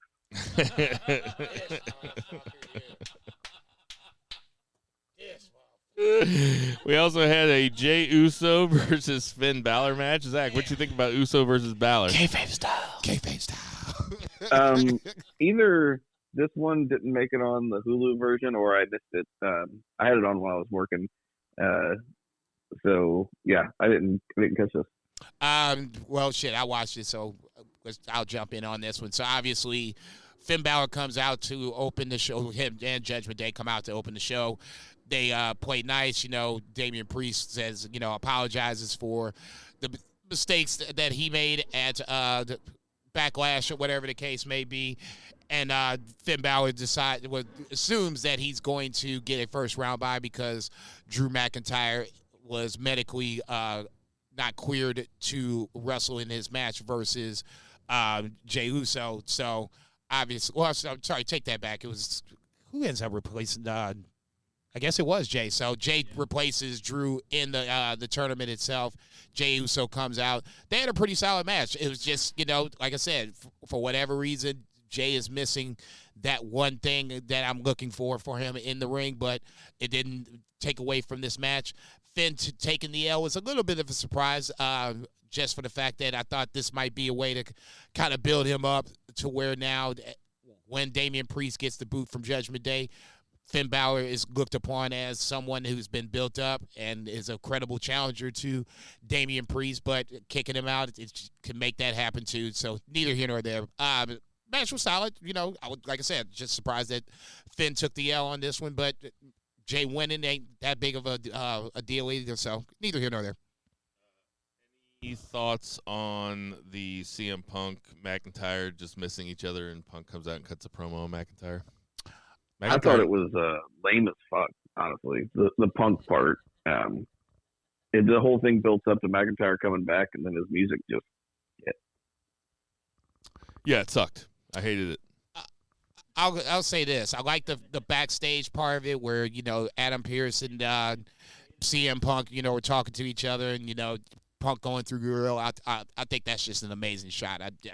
I will always think that. Listen, I didn't mind the part about them just missing each other and WWE trying new things. I just thought that the execution of this is poor. Two things about the Punk promo. Number one, if you're going to say that you're going to hold the show hostage, then the next segment needs to be Punk still out there, right. Or that's Drew McIntyre needs to come back. That's what you do with a toddler. You never say, hey, we're not going to get any ice cream if we're actually going to go get some ice cream. Right. Or, hey, we're going to go home if we're not actually going to go home. Right. You got to follow through with that shit. And the fact that they didn't is a huge, misstep, at least in my opinion. The second part, and, I think that this was him talking about his UFC days, and there was a guillotine reference. And then he pointed over to Pat McAfee. He was like, you know what I'm talking about, right? And that's a reference back to the AEW chokeout with him and Jack Perry. If you don't know about that, the crowd was dead. Okay, so that's the second time he's tried to make an AEW joke on WWE TV, and the shit hasn't worked. He just needs to stop that shit because it's not – nobody is getting it, and he's only referencing something that he and maybe a select few of others really know what happened. Outside of that, nobody really knows. He made all sorts of fun of AEW for only trying to appeal to a certain internet shit. And now he's doing the same thing. So, I mean, at a certain point, he draws money, though, too. Yeah, he does. But he speaks rhetoric, so I guess that makes sense. Ultimately, this was a miss because the biggest thing is if you're going to hold the show hostage, then hold the motherfucker hostage. Otherwise, shut the fuck up. Let's see. We had Io versus Natty. Zoe Stark goes over Ivy Nile. Gable and Bronson Reed get interfered with by Sami Zayn. Any thoughts about any of that? Good for Zoe Stark. Been waiting for her to get a little something since the Becky. Was she injured or something? I just haven't seen her in a while. No, I was about to say they paired her with Shayna Baszler for a while. They lost to the Kabuki Warriors. They're on every house show. They really are. She's around. That's probably good for Zoe. Yeah. No, it's something. I mean, it's better than what it was. Gable, Bronson Reed, Sami Zayn smells like triple threat coming up. That should be another really intriguing build for the Sami Zayn title reign. Sami is best as an underdog figure, whether he's a champion or not. So him battling two heels that are gunning for his title, that's going to be a really good way to get him over, get the crowd invested. We'll get him over as champion. I think that he's the crowd invested as well. I think that he's acting too overeager, and I think that Sammy's really smart about his character, and I think that he's going to lose the belt. I think that his character is letting himself get carried away. He's attacking guys. He's breaking up matches. He's a baby face. He's attacking guys backstage, even though they attacked him first. He's still a babyface. He's losing sight of the prize, and that's the story they're telling. And Chad Gable's going to win. Now that's going to be completely wrong. That's not what's going to happen. I was getting ready to say Bronson Reed in that match feels like, unfortunately, he's the easiest guy to have getting pinned, and Jonah. we could all move along. Well, that dude is long since dead at this point. He's not Jonah anymore, unfortunately. Like I said, Bronson Reed's cool though. I'm not saying that he's not. I'm just saying that he just his booking has made his his character suffer a lot. All right, that's going to do it for our 3 count. 1, 2, 3. Some odds and ends. Did you guys get a chance to watch Pro Wrestling or Dontaku? Yes. I was going to call it Pro Wrestling Noah. No. Did you watch Pro Wrestling? And we'll talk about it on a podcast. Yeah, I was going to say Pro Wrestling Noah. Did you get a chance to watch Dontaku? Yes. Zach, did you watch it? I got to see a little bit of it, but I didn't get to sit down and watch it, unfortunately. A bunch of title changes. Chase Owens and Kenta win back the tag titles. Jason, where you at on this? Looks like they're going to face TMDK next, though, which is cool. Now, honestly, I think that's going to be a 4-way match. To be perfectly honest, at least the way in my head, the post-match scrum, for lack of a better term, you had TMDK come out, then you had Chase and Kenta already in the ring. You had ELP and Hikuleu come out. Another tag team came out. Can't remember. The Bishamon came out. So, I mean, everybody in the mama was out there, kind of jockeying for position. So, for me, it just feels like this is going to be a fatal 4-way. Ultimately, just lazy-ass booking. You got the 4 tag teams in a fatal 4-way match. It just Zach, thoughts on what did Chase and Kenta do? Who did they have pictures on? There is no way on God's green earth they should be tag team champions once, much less twice. Chase Owens' body looks like what people are describing Sheamus's body as. Stop.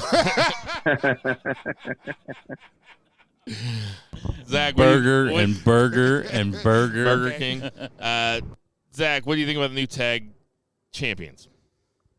I mean, that just kind of goes to show, I don't know who cares less about tag team wrestling, New Japan or WWE. I mean, can we just talk about New Japan big picture for a second? Because we have new tag team champions. We have a new TV champion because I'm good with that. Zack Sabre just took it off of Matt Riddle, who had it for a month. It's been rumored that he had it in his contract that he had to hold a title at some point. And then Jeff Cobb wins it quickly over Zack Sabre Jr. We can touch each of these individually, but just bear with me here for a second. We also have Jon Moxley fighting Ren Narita in a total bullshit House of Torture main event, and then it ends with Moxley staring down Evil. Don't give me Moxley Evil. Don't do it. Zach, what do you think about this? God damn it. Yeah, we was all for that Moxley fucking title reign until we start getting real about this shit, huh? I mean, let's call it what it is. It's New Japan seems like it's in disarray. New Japan is not. It's lost its luster. The pandemic really hurt it, but they were still doing good things in the pandemic. But man, it is definitely not what it was. Dolph Ziggler pre-pandemic.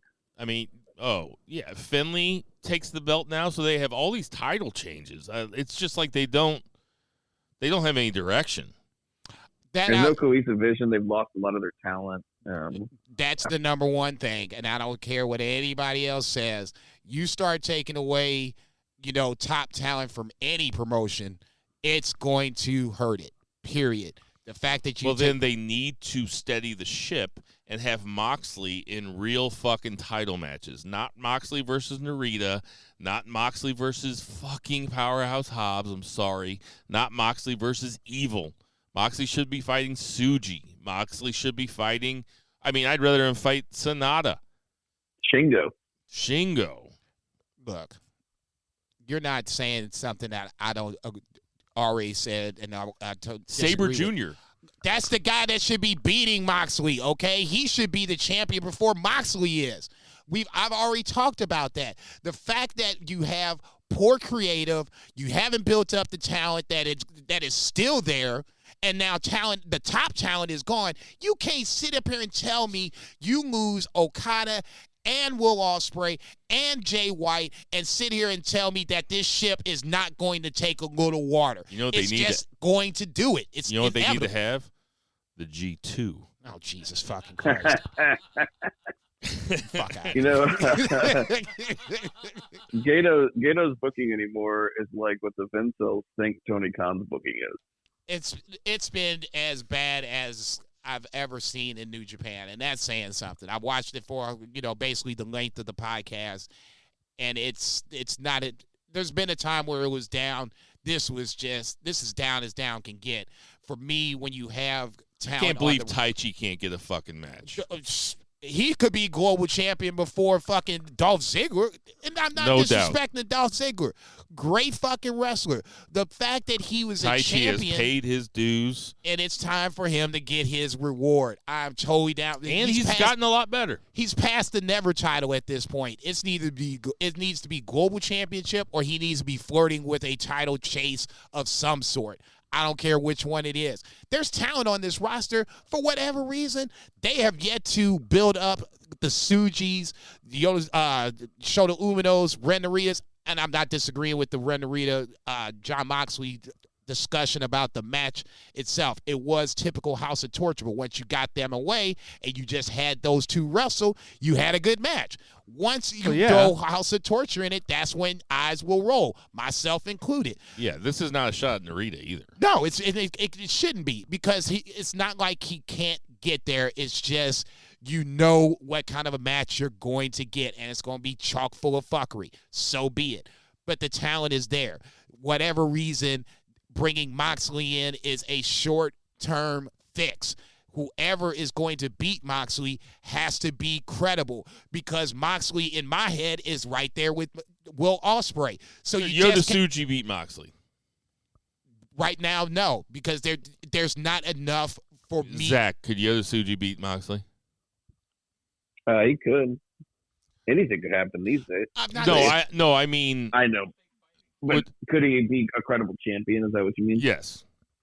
I think he could be a credible champion. I think they need to build, I think there was a moment where Tsuji was, on the cusp. I think they need to build him back up a little bit. But, yeah. That's what they need to do. They need to put the belt on those young guys, the new generation, not Gaijin. Sabre. Nothing. Look. I mean, Zack Sabre would be a worthy guy. Damn totally. Right. Because you can see him beating Moxley. You can see him beating Will Ospreay. You can see him beating Okada or some of these top guys. I'm sorry. He'd be a great guy to hold it until one of those guys is ready. Okay, there you go. I'll tell you what, there was a time where they could have struck while the iron was hot with Jeff Cobb, and Jeff Cobb could be up there too. Agreed. They just never did it. Agreed. They came close for a little while. Yeah, they teased it with that G1 run. And it looked for a while like Great-O-Khan was going to be a guy. I don't think either one of those guys are IWGP guys. I like both of them a lot, but I don't think either one of them. I would say more so Great-O-Khan. Jeff Cobb at least has some sort of cachet to where you can see him being an IWGP champion. Great-O-Khan, I'm sorry, he is a mid-carder at this point at best. He's lost the KOPW championship in fairly quick fashion. Who's got it? Uemura. Oh, can really? you imagine your IWGP champion doing that fucking eyebrow thing that Jeff Cobb does? That's too much. Oh, God forbid, he does a eyebrow raise. I mean, No. The thing where he licks his thumb and his pinky, and then he spreads them. Look, I've seen worse gimmicks. It's just a joke, but it's very funny. I like Jeff Cobb a lot. We just need Moxley fighting Evil is just really, really disappointing. No, I wouldn't be surprised to see that happen. No, it's not like I think it's going to. It's not like Shota Umino is going to beat John Moxley. Let's just get that off the table. I don't care. Moxley should not be in a program with House of Torture. He already was, and he's probably going to be again. Never should have happened. That's all I'm saying. It just never should have happened. Okay, well, you had one or two choices. You had either Naito retaining, which obviously that wasn't a choice, or you have Moxley win, and now you have him go down and face New Japan's quote-unquote top stars. What's up next? Sakura Genesis? No, Resurgence is Saturday night. That's the Moxley Shota Umino title match. Oh, sweet. It'll be a good match. Yeah, it should be a really good match. I just don't want House of Torture to get involved. Like, just let them have a one-on-one match. I could see them waiting till after the match and attacking whoever wins. I think there's another match that we should talk about that was on night 2, which is Gabe Kidd versus Shingo in what was and Zack Sabre Jr. versus Jeff Cobb. Those are my two favorite matches of the weekend. What you think of these, Jason? Gabe Kidd is that dude. I'm sorry. Yep. He is. His mic work is great. His character is great. You know, he feels like he's that madman he says he is, and his in-ring work has just gotten that much better. He is a future champion. I don't care which championship he gets. Obviously, he lost to Shingo, which was a little bit of a disappointment just because I thought, this is a spot that Gabe Kidd could land in. And then you could kick Shingo up the card. Bingo. So hopefully, he wins this the New Japan Strong title over the weekend. But no, I thought Gabe Kidd is one of those guys that you have in the wings. There's a lot of talent on this roster. They're just not utilizing it in the way that I think they should. Zach? Yeah, Gabe Kidd is awesome. I did catch this match, and it ruled, unsurprisingly. Shingo's a great brawler. He's a great anything. He's like a Swiss Army knife of wrestling. I think Don Callis called Rocky Romero that on Dynamite, and I think Shingo fits that bill too. But yeah, he is very good, and he's another one of those guys that's kind of like the future. If they invest in those guys and just get House of Torture off of television, yeah, that ain't going to happen. They'd be in a lot better shape. For real. And there's no such thing as a bad Zack Sabre Jr. match. What you think about Cobb Sabre Jr., Zach? Yeah, that was great. Zach is great in those like sub 15-minute matches. And it's fine that he lost. He really made that title what it is. And it frees him up for bigger things. Hopefully. Jason? Couldn't agree more. I was going to say, Jeff Cobb being a TV champion with that 15-minute time limit would be really interesting just for the fact that, it's going to be interesting to see how he loses this title in 15 minutes or less. All right. We will have full coverage of Resurgence coming up next week on Banned from Ringside. Banned from Ringside. I watched TNA Under Siege, and I just got 2 words for Joe Henry. I believe. Banned from Ringside. That motherfucker. Say it. You ain't shit, nigga. God damn. Why is Joe Henry all of a sudden like trending everywhere I look? He's on I Twitter, just know that Facebook, promo that he cut where he was like, wrestling's all about who you've beaten. He's like, we got guys in that locker room that have beaten The Rock, and he names off all these greats, and then he goes, and Bushwhacker Luke. and then he goes, but have you ever heard of these names that I just beat? And he's like, Beyonce. What did he say? Lady Gaga. He's like Adele, because I guess his single went like really big over in England last week.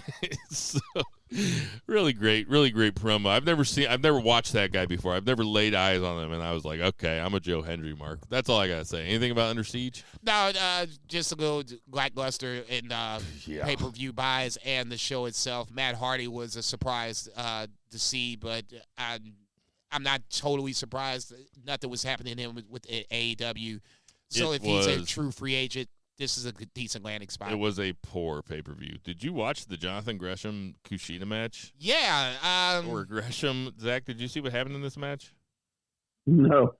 So Jonathan Gresham comes out wearing a mask, like an octopus mask, and the whole match he's like coughing, and he keeps coughing, and the announcer's like, why does he keep coughing? And at the end, he coughs up a bunch of black goo, puts it on his hand, and rubs it on Kushida's face and beats Kushida in 7 minutes. It was one. What the fuck? It was fucking weird, man. All of a sudden, he inked. Yeah, Right. he did. Because he's the octopus. He's had that octopus match or mask forever. It's not the one that he comes to the ring with. This was like a lot smaller. It was more like a lucha mask, but it was all black. And it kind of looked like an octopus. No, but just, and he is an octopus. He coughed up a bunch of ink and rubbed it on his face. I'm not disagreeing with that, okay? So Jonathan Gresham It is was now like an Kushida octopus. wearing like a schoolgirl outfit. Was it like a hentai kind of thing? Or? Man, God damn. Man from ringside. Hey, everybody, we got some birthdays this week. Tito Santana, 71. Arriba! Maybe the funniest Bobby Heenan line of all time. It's so racist, where he says Tito Santana's like a cue ball. The harder you hit him, the better the English is. Oh my god! Holy Bill has that tattooed on his ankle. Just honestly, one of the funniest jokes. Oh, Bobby. Incredible. William Regal is 56. Billy Kidman is 50. Bobby Roode, where art thou? Backstage, holding. He was the For producer WWE? for that night one WrestleMania main event. Oh, nice. I did not know that. Yeah, apparently he's people really like him. He's gonna have a job one time. Glorious. Yeah. Kushida. Oh, man, they should have him come out to that. That would. Can you imagine the pop? They dropped the ball with him on the main roster with that shit. I mean, I'm totally convinced on that. That music was on point, though. Yeah. I watched an old takeover the other day when he came out, and he came out with like a full choir. Oh yeah. And I was trying to explain how great this guy was. Yeah, that shit's. If you And gotta the person I was explain it. watching it with was like, this isn't that cool. I'm like, you have no idea how glorious. It was my fucking gotta ring. It was my explain it. ringtone for like 6 months. Kushida is 41. Scarlett is 33. Dr. Death, Steve Williams. Canadian? Vader, R.I.P. Yeah, I know that for a would have fact. been 69. Matt Cardona is 39. Kevin Von Erich is 67. Farouk, the great Ron Simmons, is 66. Florida State in the and house. Tom Lawler is Damn. 41. Well played. Hey, everybody, we know there's tons of podcasts to listen to, so we appreciate you guys listening to our podcast. Go to wherever you get your podcast and give us a good rating. Give us a 5-star rating. Leave us a comment. Let the people know how much you like it. So, for Murray, the Murray Man, Murray for Check. Lucha Chris, Check. for Patriot Pat, Check. for Tinder Mahal, Check. for Brett Jagger, Check. for Vice, Check. for Jason Cornelius Bell, Konnichiwa, for bitches. Two Beer Zach Pullman. Check. I am Bill Vivegi. Check. Call your moms Check. this weekend and never, ever forget to boo the heels. Bitch.